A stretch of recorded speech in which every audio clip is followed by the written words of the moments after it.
Hola a todos vosotros food lovers o amantes de la comida.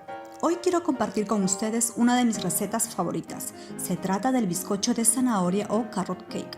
¿Sabías que esta receta tiene sus orígenes en la era medieval, donde el azúcar era un insumo caro y escaso? Por ello se usaba la zanahoria entre otras verduras como endulzante natural. ¿A qué es interesante? Ahora veamos la receta y manos a la obra.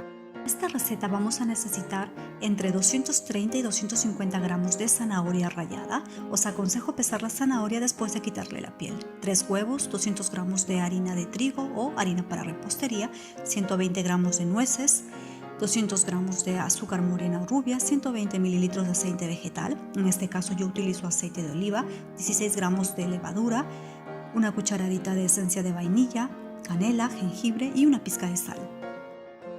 Para comenzar, colocamos los 3 huevos en un bowl o recipiente hondo y batimos durante 1 minuto aproximadamente.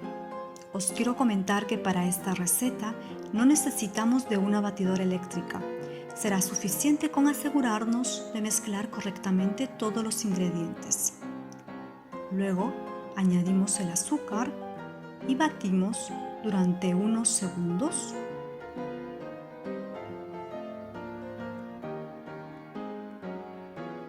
Después añadimos el aceite lentamente y seguimos batiendo.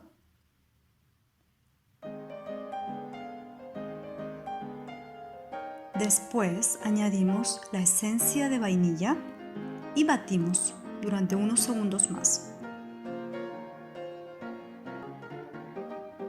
A continuación, en un tamizador pondremos todos los ingredientes secos, comenzando por la harina.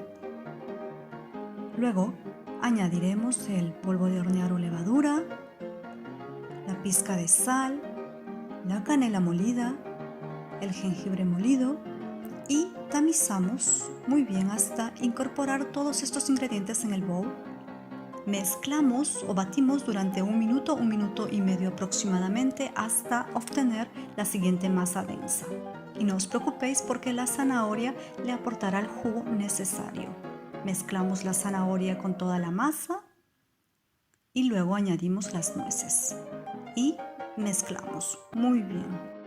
Para hornear la masa, yo utilizaré este tipo de molde que primero engrasaré con un trozo de mantequilla y cuya base cubriré con papel horno. De esta manera, cuando al final tengamos listo el bizcocho, será mucho más fácil desmoldarlo. Ahora que ya tenemos el molde preparado y la masa lista, vertemos la masa en el molde. Llegados a este punto, os debo de confesar que a mí este tipo de bizcochos particularmente me encantan con un toque a chocolate negro. Es por ello que yo añadiré unas pastillas o trozos de chocolate negro que luego hundiré en la masa. ¡Et voilà! Ya tenemos lista la masa para ser llevada al horno a una temperatura de 180 grados con calor arriba y abajo. En mi caso he tardado unos 30 minutos aproximadamente. En vuestro caso os aconsejo hacer seguimiento al bizcocho. ¿Ok? Espero que os guste mucho esta receta y hasta la próxima.